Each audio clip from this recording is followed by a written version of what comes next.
Developing tonight, new details in the ongoing Hillary Clinton email scandal after the State Department releases 7,000 new documents that Mrs. Clinton kept on her private server for years. Chief White House correspondent Ed Henry live in Washington with the very latest on what we found. Ed? Megan, a key moment in 2010 when Hillary Clinton's email went down. Even the State Department's IT team didn't know about the use of her personal email address and server. Clinton reached out to her close aide, Huma Abedin, writing, "Do you know what this is?" Abedin responded, "Your email must be back up." They had no idea it was you, just some random address, so they emailed.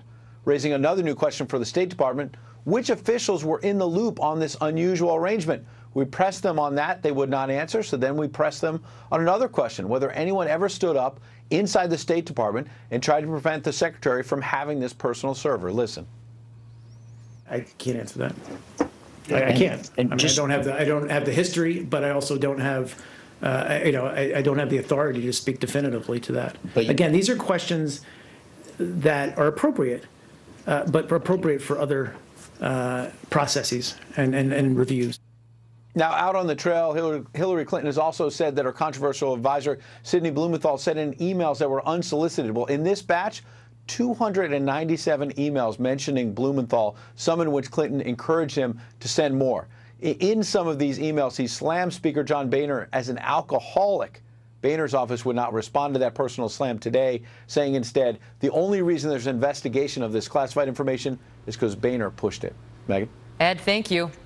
Well, the latest polling out of Iowa shows Hillary Clinton losing ground among Democrats, and it's raising new questions over how badly this ongoing scandal may be hurting her campaign. Pollster Frank Luntz put together a focus group of Republicans and Democrats to try to figure that out. Frank Luntz is the CEO of Luntz Global, and he's with me now. So 50% Republican, 50% Democrat, or half and half, get together, and you showed them a series of exchanges with Hillary Clinton. The first one had to do with an exchange she had with our own Ed Henry, right? On whether she had why she wiped her server clean, right? Yep. And what are we going to see, not in terms of the results, but what should the people be watching for as we play this out? The red line represents swing Republicans. The green line represents swing Democrats. The higher the lines climb, the more favorable the reaction. In this case, the lines caved. Okay, watch. Tried to wipe the whole server. I'm not, I have no idea. That's why we turned it over. You were in charge of it. You were the official in charge. Did you wipe the server? What, like with a cloth or something? I don't know. Well, you know how it works digitally. Did you try to wipe the whole server? I don't know how it works digitally at all. I do not have any. You did not try. Ed, I know you want to make a point, and I can just repeat what I have said. It's a simple in order to be as cooperative as possible, we have turned over the server. They can do whatever they want to with the server to figure out what's there or what's not there. That's for the people investigating it to try to figure out. But we turned over everything that was work related, every single thing. Personal stuff, we did not. I had no obligation to do so and did not. All right. Thank you all. Awful. 2 points here. Number one, don't make a joke when national security is involved. Like wipe the server clean with a cloth? Right. And number two is that she has to come clean.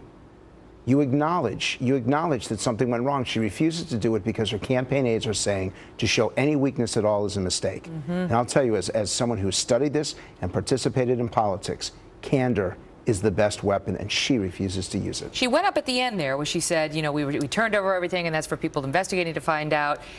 She said we turned over the professional stuff, but not the personal stuff. That really gets to the heart of the issue. He was trying to ask her, why did you make the determination of what was personal? But so her spin at the end worked a little bit better than the stuff in the middle. But she should have talked about accountability, because it's the #1 attribute that the American people want from their elected officials. She should say, I will be held accountable as I should be.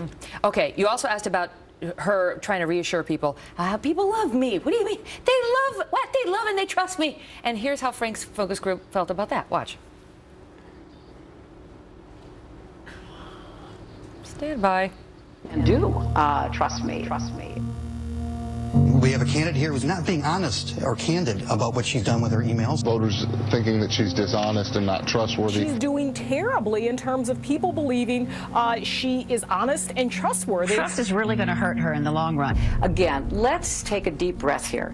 I've never had a subpoena. We sent her a subpoena. Couldn't be more plain. The Honorable Hillary R. Clinton. I did not email any classified material to anyone on my email. Classified information was transmitted on the private server that she ran out of her home. I did not send nor receive anything that was classified. The FBI is now looking into the private email system that Hillary Clinton used. Maybe the heat is getting to everybody.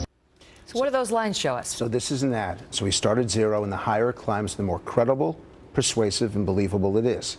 So they're voting on the whether they believe the ad. The ad. Okay. And the ad is a negative ad on her. And what's important is, and they remembered this, she said she'd never been subpoenaed, and then they saw her name on the subpoena.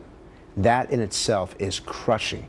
And I'll tell you this, if it is shown that she wiped her server after the date that that subpoena was issued in March, then she's in deep, deep trouble. No matter what happens legally, the public will believe that she's simply not been sufficiently honest to be a presidential candidate. We don't have enough time to show it, but I know you also polled on whether how she was doing on her language when it comes to the middle class and income inequality. Well, the answer to that is she's doing well. Oh, her speeches are amazing. That's the sweet spot. Her speeches are amazing. She is persuasive. The challenge for her is in this email, why don't you come clean? It's a simple question. And she should say, look the American people straight in the eye and say, look, I shouldn't have done this.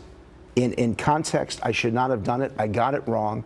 And here's what we're going to do to get it right in the future. But she has no humility, and that's what's going to hold her down. She has started to say, look, clearly I should have used 2 devices. I mean, she started to hedge a little bit on the full blanket, I did nothing wrong defense. And so we'll see whether she takes your advice. Frank Luntz, always a pleasure. Thank you. Great to see you.